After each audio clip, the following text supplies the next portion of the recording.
አሁን ነገሩን ከመላስህ አውርደህ መሬት ማስረገጥ ብቻ ይቀርሃል። በዚህ አዳራሽ ብቻ እንዳይቀር። ግን ገጥሟ በከፊል የራሴው ታሪክ ናት ያልካት ነገር ከነከነችኝ። ደግሞም ካንተ ዕድሜ ያልተናነሰ ዘመን ያስቆጠረ ሰነድ አለኝ ትለኛለህ። እንዴት ነው ነገሩ? የሽማግሌ ጆሮ እኮ ነካክተው ሲተውት አይወድም። የበለጠ ይበላዋል።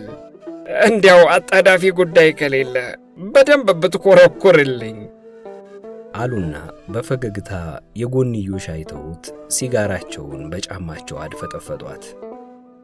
የብዙ ዓመታት የጥናት ውጤት አለኝ ያልኩት ከቤተሰብ የወረስኩት ነው አለ ልዑል ከፊት ለፊቱ እያየ። የአባቴ አልፎም የአያቴ ታሪክ ነው። አባቴ መስፍን ምንተስኖት ይባላል ብሎ በሐሳቡ ወደ ኋላ ብዙ ዓመታትን ጠቅልሎ እሱ ወዳልኖረበት ዘመን ነጎደ። 1938 ዓመተ ምህረት። ያዝ እንጂ ከቤ፣ ሳብ ሳብ አርግና ይሙላልህ። ትንሽ ጌሾ አንሶት የጉብል ዕቃ ሆነብህ እንዴት?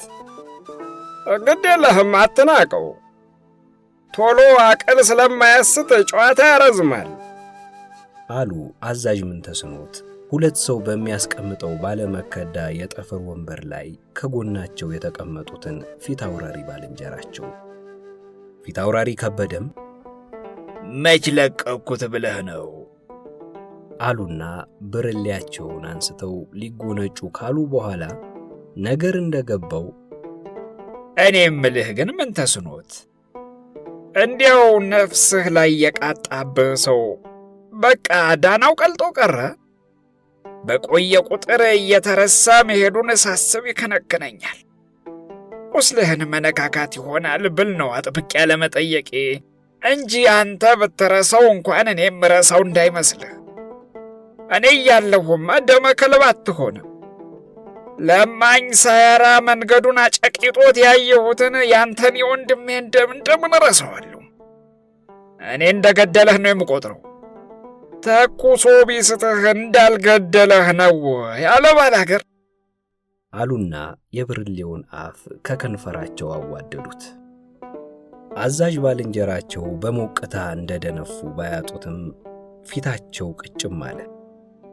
አይ አንተ አካላትን ያህል ነገር ያጎደለ ባላጋራን በብላሽ የምረሳ እንዲያው ምኑ ጅል አድርገህ ብትፈርጀኝ ነው አደራ አሉና በትካዜ አይናቸውን ፊት ለፊት አቡዘው በሰለለ ድምፅ ሳልጠራጠር ቀርቼ ነው ብለህ ነው እንዲያው ውሉን ጨርሼ ባልይዘው እንጂ ብለው ተክመነመኑ።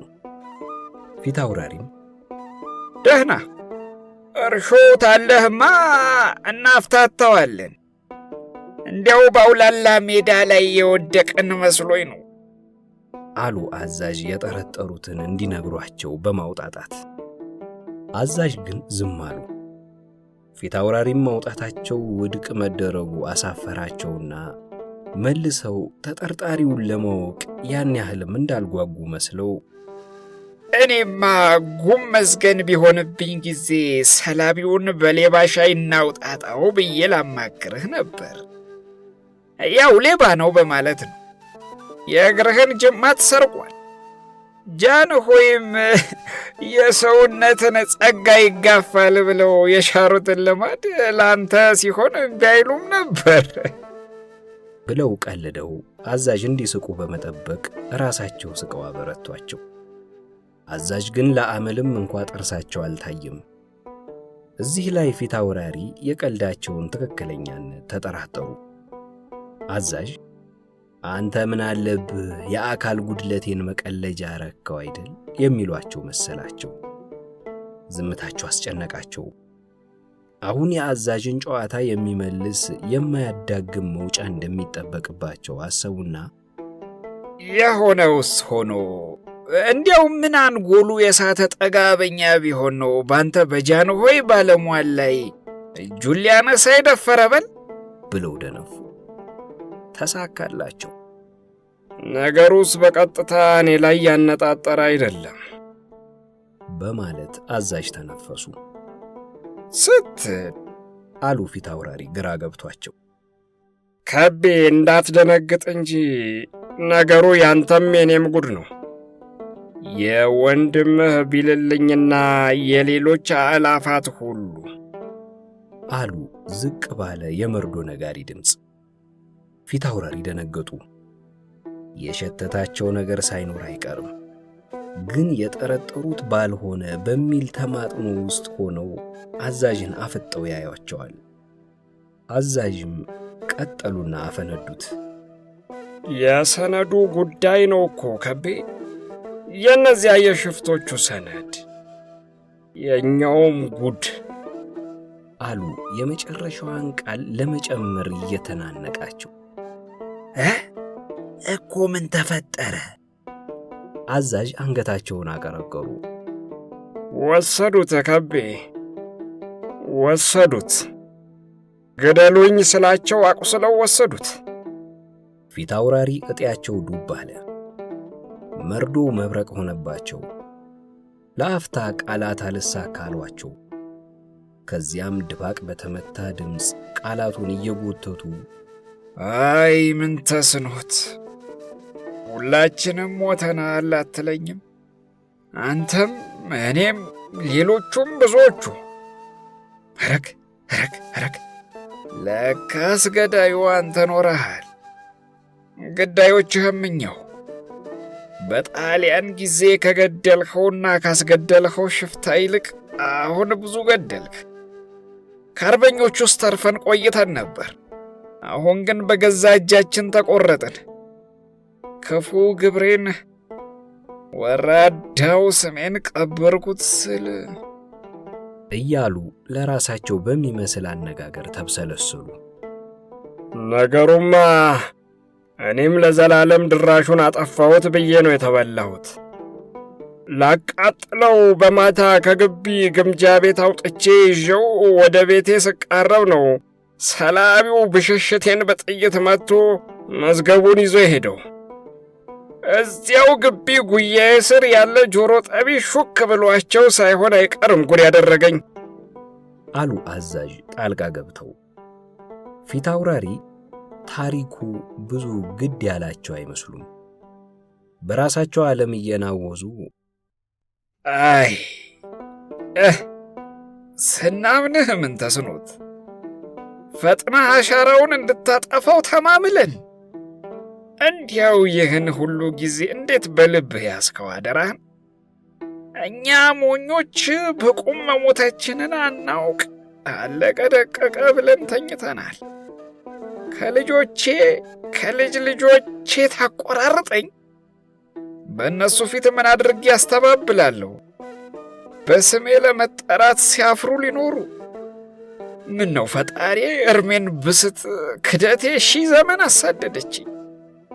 የልቦናዬ አለንጋ ሳያንሰኝ ምን ነው ከእናቴ ማህፀን ውሃ ሆኜ በቀረው እያሉ በውስጣቸው ደግሞ ሳይወዱ ለገንዘብ የሚሞት የቀጠር ወታደር ራሱን ያፈቅራል፣ አይሆንም ለሀገር፣ አይሆንም ለሀገር፣ አይሆንም ለዘመድ፣ ለገንዘብ የሚሞት ይቅር አይወለድ፣ ይቅር አይወለድ፣ ሀገር አያሰድብ፣ ወገን የሚጎዳ ተገዝቶ በገንዘብ የሚለውን የበላይ ዘለቀ ግጥም ሲወጡት ቆዩ። ከዚያም ከሰመመናቸው እንደ መባነን ብለው አንተስ ብትሆን ከዚህ አንድ ፍሬ ጉብል መቆራረጥህም አይደል? በአባቱ ታሪክ ሊያፍርም አይደል አሉ። እኔስ ያስጨነቀኝ ምን ሆነና ይኸው ሳያንሰኝ የባስ ብሎ በዚያ ሰንበት ጃንሆይ ከስንት ዘመን በኋላ ምን ሰይጣን ሾክ እንዳላቸው እንጃ። ምን ተስኖት እስቲ የአርበኞቹን ዶሴ ያምጣል ብለውኝ እርፍ። ፊት አውራሪ እንደገና ደንግጠው ገልመጥ ብለው አዛዥን አዩአቸው። አሁን ገና ትንሽ ያዘኑላቸው ይመስላሉ። እና በምን ሰበብ ወጣህ ልጄ? ራሳቸው መልሰው መውጫውን አቀበሉኝ እንጂ እኔማ ምን ማምለጫ ነበረኝ? መቼስ ለሳቸው ጠፋብኝ ብሎ መልስ አይሰጥ። እግዜር ይስጣቸው መንተባተቤን ላቤም ተግንባሬ ጭፍ ማለቱን ሲያዩ ጊዜ ነው መሰል መልሰው አይ ዛሬ ታላቀረብክልን ብለን ሱሪህን ባንገትህ ታጠቀው አንልህም፣ እንዲያው ታስቀመጥክበት አቧራህን እፍ ማለት እንድትጀምር ነው አሉኝ። እሺ ጃንሆይ ግርማዊነቱ እንዳለው አሰናዳለሁ ብዬ በተከፈተልኝ በር ሸመጠጥሁ። አጅሬ እኮ ቆቅ ናቸው። የተተኮሰብህ በዚህ ጉዳይ ነው ብለው ጠርጥረው እንዳይሆን አገግመህ መስሪያ ቤት መመለስህን ጠብቀው የጠየቁ። ነገስ እጅ ተመነ ቢሉህ ምን ልትመልስ ነው? አያደርስ ነው። እኔም እኮ በቆስል ላይ ጥዝጣዜ እንዲሉ ሰማይ ቢደፋብኝ ጊዜ ነው ለማንም ያልተነፈስኩትን ልናዘዝልህ እና ቤት ጠጅን ጠጣ ብዬ ላኩብህ። ግን ደግመው ያነሱብኝ አይመስለኝም። አሁንም ዶሴውን የጠየቁኝ ከልብ ሳይሆን እንዲሁ ከምን እንዳደረስኩት ለማወቅ ነው ብዬ ጠርጥሬያለሁ። ይህን እንድል ያስደፈረኝ የሰጡኝ ቀን ዳግመኛ እንደሚሹት አይመስሉም ነበር። መቼም የኔም ጉድ በውስጡ እንዳለ ያወቅኩ እንደ ጥሩ ቅርስ እንዳስቀምጡ አይጠብቁም። አጅሬ ከጨቅላነትም ጀምሮ ቢሆን እንዲህ ያለ ቄልነት እናካክቷቸው አያውቅም። በወቅቱ ተሁለት ሰንበት ላላነሰ ጊዜ ሲያገላብጡትና ሲያሰላስሉት ከርመው ሲያበቁ አባ ሐና ከጎኔ እያሉ መዝገቡን ለይተው ለእኔ ሲሰጡኝ ባይናገሩትም ያንተው ጭምር ጉድ ነውና እንደምታደርግ አርገው ብለው መስሎኛል አሉና አገልጋያቸውን ተጣርተው ብርሌያቸው እንደገና ከመሙላቱ በፊት የመጨረሻዋን ጭላጭ አንደቀደቋት። አገልጋዩዋ የማንቆርቆሪያዋን አፍ እያዘቀዘቀች ለሁለቱም ልትሞላ ስትል ፊታውራሪ የብርሌያቸውን አፍ በመዳፋቸው ገጥመው ተይ አለሜ በቃኝ፣ በነገር ሰከርኩ እኮ። ይህን ጨምሬበትማ አጉል ሆናለሁ በማለት አጉተምተመው ገረገሯት። ለጌታዋ ብቻ ቀርታ ወደ ጓዳ ስትመለስ እግሯን ጠብቀውም አባ ጠቅል አንጎላቸው ረቂቅ እንደሆነ የምታውቀው ነው፣ አይጨበጡ። እኔ ጉድህን ሸፍኝልህ እንጂ አንተ እኮ እንዲህ ነህ እያሉ እኛ ዘላለም ጭራችንን እየቆላን እንድንኖር ዶሴው አጠገባቸው እንዲሆን ይሹ ይሆናል። እናም የጠየቁ ታንጀታቸው እንድትሰጣቸው ይሆናል። ያልጠረጠረ ብለው ሊቀጥሉ ሲሉ ከበሩ ግድም የሁካታ ድምፅ ስለሰሙ ሁለቱም ትኩረታቸውን ወደዚያው አደረጉ። ወዲያው አንድ ልጅ እግር እየተዋከበ ወደ እልፍኝ ገባ። ከኮሪደር ጀምሮ አባዬ አባዬ እያለ ወደ አዛዥ ተንደርድሮ ፊት ለፊታቸው ሲደርስ ቀጥ ብሎ ቆመ። የለበሰው ዘመነኛ እጀ ጠባብ አቧራ ቅሟል። ቁና ቁና ይተነፍሳል። ሲሮጥ በመምጣቱ ለመናገር ትንፋሽ አጥሮታል። አረቃስ አሉ አዛዥ ብርሌያቸውን እያሸሹ። ልጁ ፊታውራሪም መኖራቸውን አስተዋለና አይኑ ተቀበዘበዘ። ከዚያም ንግሥት እኮ ዛሬም የባንዳ ልጅ አለችኝ ብሎ ሲሮጥ የመጣበትን ተነፈሰው። ሁለቱ አዋቂዎች አይን ላይን ተገጣጠሙ። የአዛዥ አይን ደም እየለበሰ ነው። ፊታውራሪ ይኸውልሃ የሚሉ ይመስላሉ። አዛዥ ተስፈንጥረው ተነስተው ልጃቸውን ገፍትረው መንገድ አስለቀቁትና ሸብረክ ሸብረክ እያሉ ወደ መኝታ ክፍላቸው ሲገቡ ልጁ ፊታውራሪ ብሎ እንደ ወትሮው ለመሳም ወደ ፊታውራሪ እቅፍ ሮጠ። እሳቸውም ደመነፍሳቸውን የኔው መስፍን ብለው በቅዝቃዜ ተቀበሉት። ከአፍታ በኋላ አዛዥ የደረቡትን ካፖርት እያስተካከሉ ብቅ አሉ። አካካካ አሁንስ አልበዛም? ላድብዬ እንጂ እየተንተገተጉ ከቤት ወጡ። መጠጥ ባለው ሰውነታቸው ላይ የገባው ካፖርታቸው ከገላቸው ጋር በደንቡ ስላልተጣጋ የሚያነክሰውን እግራቸውን ፈጥነው ሊያራምዱት ባወራጩት ቁጥር ተገልቦ ይመለሳል። ወዴት ነው አንተ ሰው? ጤናም የለህ አሉ ፊት አውራሪ ሊከተሏቸው እየተነሱ። ቀውላላ ቁመት አላቸው። ሲቆሙ ጠጁና ነገሩ ተባብረው ተገዳደሯቸው። ልባቸው አዛዥ ላይ ደርሶ እግራቸው ግን ገና ከደጃፍ ነው። ቢሆንም መሬት ለመቆንጠጥ የሚውተረተር ዘንግ ቅልጥማቸውን እንደምንም እየጎተቱ ከኋላቸው ገሰገሱ። መስፍን አባቱን ተከትሎ ፊት አውራሪን አስከትሎ ተፈተለከ። አዛዥ ከግቢያቸው ወጥተው ጠጠራማውን መንገድ በሰፊው ጫማቸው እያሻመዱት ዘለቁ። በቀኛቸው በኩል መንገዳቸውን ሁሉ ያጀባቸው ቀጥ ያለው የድንጋይ ካብ አጥር አልገፋ ብሏቸዋል። አጥሩ ከውጪ ላየው የአንድ ሰው ርስት ቅጥር ይምሰል እንጂ ከውስጥ ግን ረጅሙን አጥር መሃል ለመሃል ለሁለት የከፈለ ሌላ መስቀለኛ አጥር አለ። ከዚህ መስቀለኛ አጥር ወደ ላይ ትተውት የመጡት የእሳቸው ግዛት ሲሆን አሁን እሱን አልፈው የጎረቤታቸው ድርሻ ላይ ናቸው። ከአጥሩ የታችኛው ጫፍ ላይ ሲደርሱ በደመ ነፍስ ቀኝ እግራቸውን ገረመሙና ገርበብ ያለውን በር በርግደውት ገቡ። በረንዳ ላይ የምትጫወተው ጉብል ደነገጠችና እንዬ የመስፍን አባት እያለች ወደ ውስጥ ሮጠች። ቤቱ በድንጋይ የተሰራ ባለ አንድ ፎቅ ጌጠኛ ቤት ነው። እናትየው ሲጣደፉ ቢወጡ አዛዥ ፊታቸው ጽልመት ለብሶ ከደጅ ቆመዋል። ይቅበጠበጣሉ። አንቺ መርዘኛ፣ ያመፀኛ ባልሽ የት አለ? ደመ ከለው ነው የማደርገው። ስተዋችሁ አልተው አላችሁኝ። ከንፈራቸው ይንቀጠቀጣል። እኔስ ቻልኳችሁ፣ በልጅ የደረሳችሁብኝ።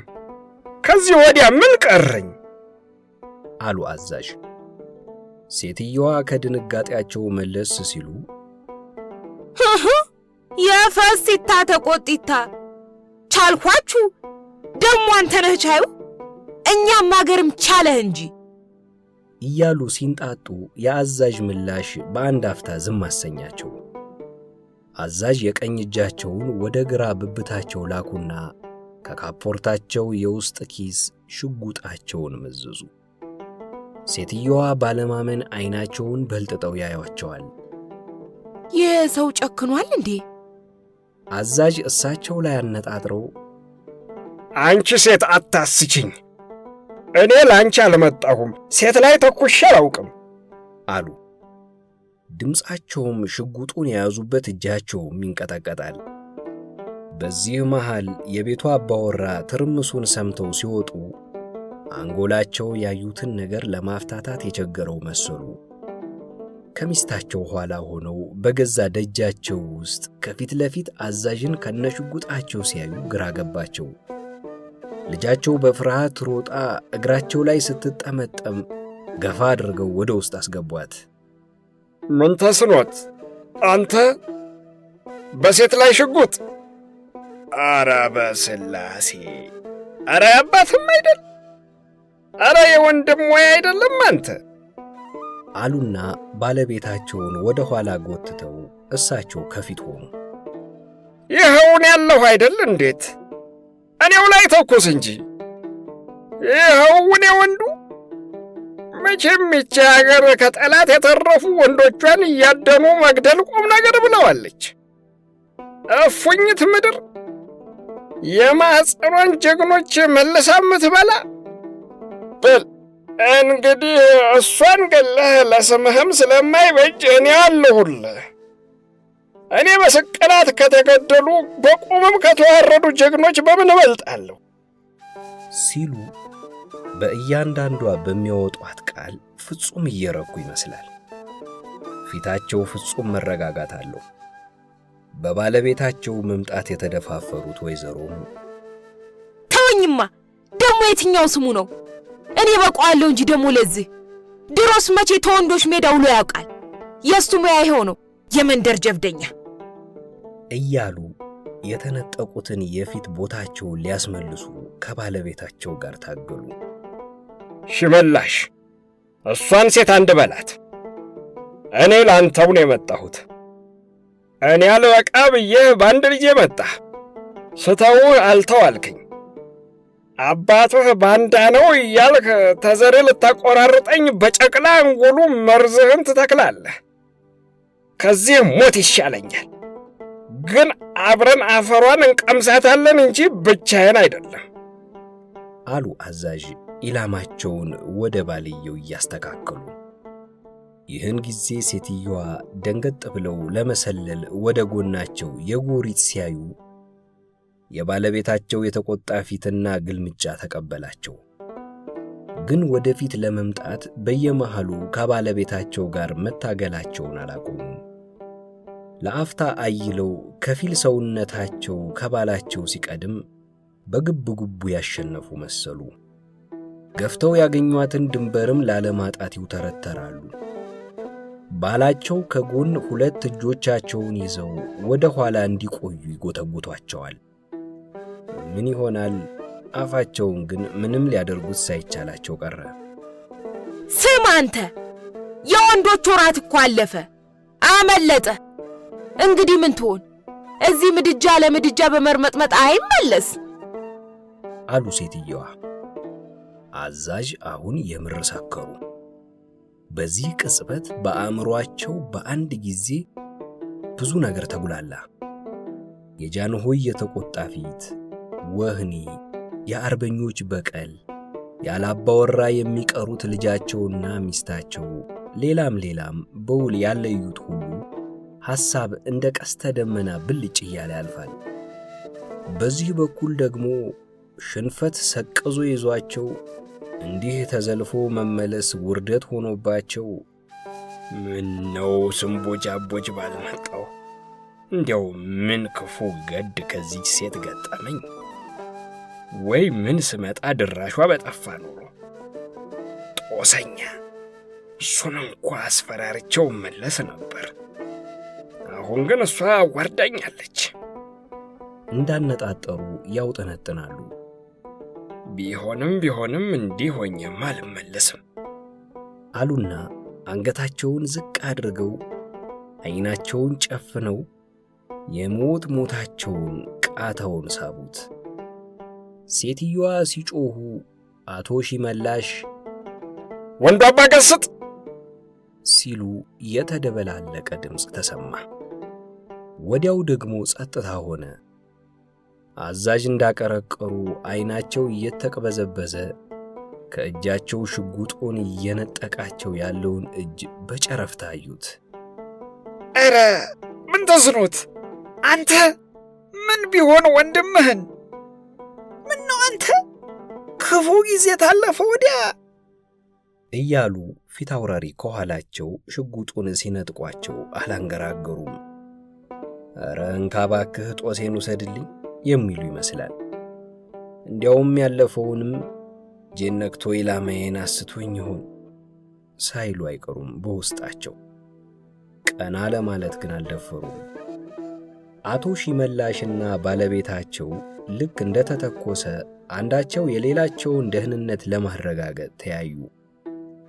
ባልየው ጥይቱ ያገኘው ሚስታቸውን እንደሆነ አልተጠራጠሩም። ግን ባለቤታቸው እስካሁን አለመውደቃቸው ገርሟቸዋል። ሚስታቸው ደግሞ የባላቸው ደና ሆኖ መታየት በሕልም እንጂ በእውን አልመስል ብሏቸዋል።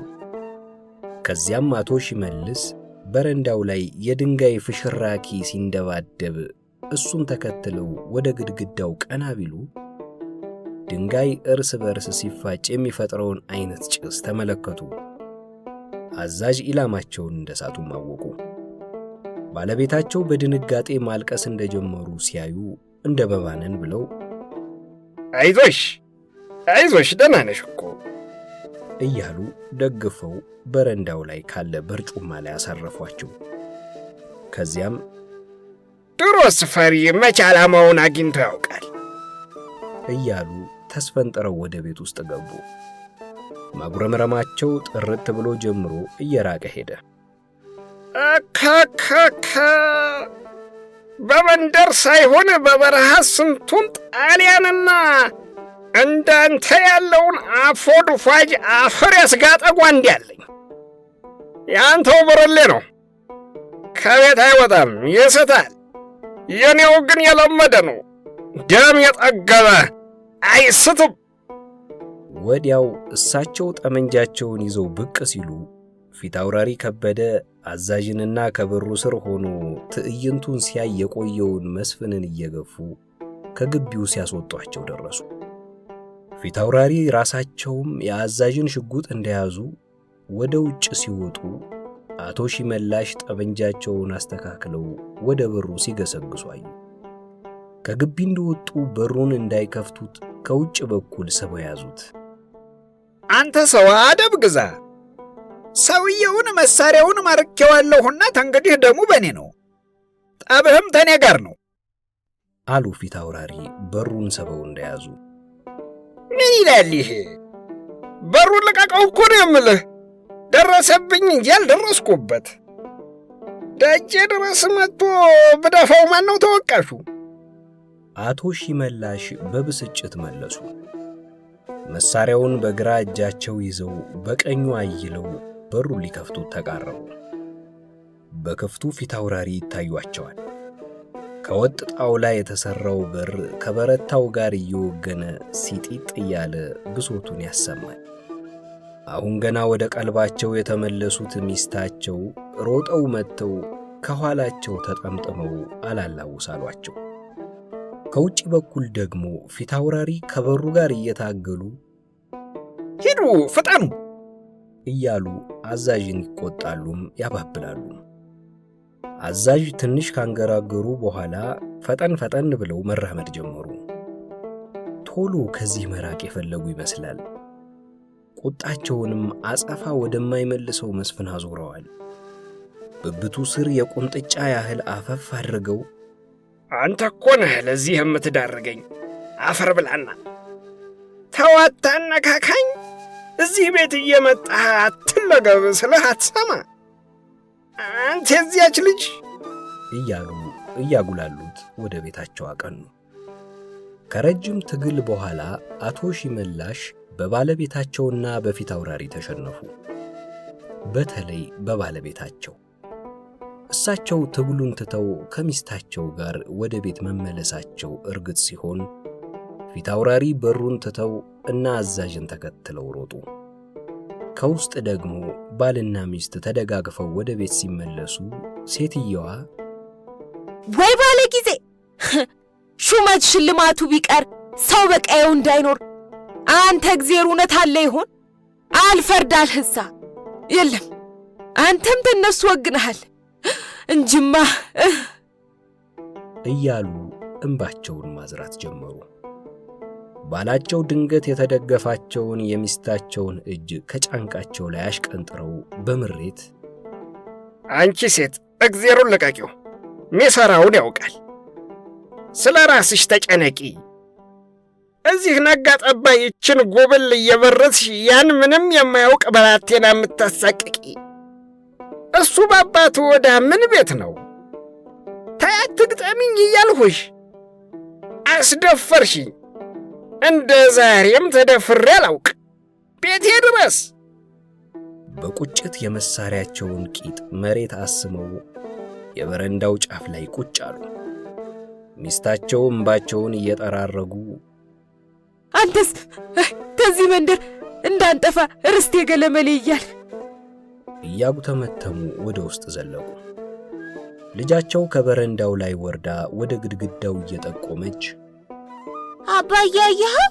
የመስፍን አባት እኮ ግድግዳውን አደሙት። አየኸው? መኝታ ቤቱን ሰበሩት። አሰራልኝም አባዬ እያለች የድንጋዩን ፍርካሽ በእፍኟ ሰብስባ ከፊታቸው ቆመች። አተኩረው እያዩት ቀለል አላቸው። እንዲያውም ፊታቸው ላይ ስስ ፈገግታ ተጋደመች። ከፈገግታቸው ስር የኔ መጽናኛ፣ የኔ ንግሥት፣ ሁላችንም እንዳንቺ ሆነን በቀረ ጅማታችን ባልጠና ልባችን ባልደነደነ አሁን የእናትሽ እንባ ሳይደርቅ ወደ ጠላትሽ ቤት ትሮጫለሽ። ካልተመለሳችሁ እንደነዚህ ሕፃናትም ካልሆናችሁ አለ ጌታ ሲሉ ቆይተው በመጨረሻ ድምፅ አውጥተው እሺ እሰራልሻለሁ የኔ ርግብ ብለው ብስጭታቸውንም አውጥተው ተነፈሱት።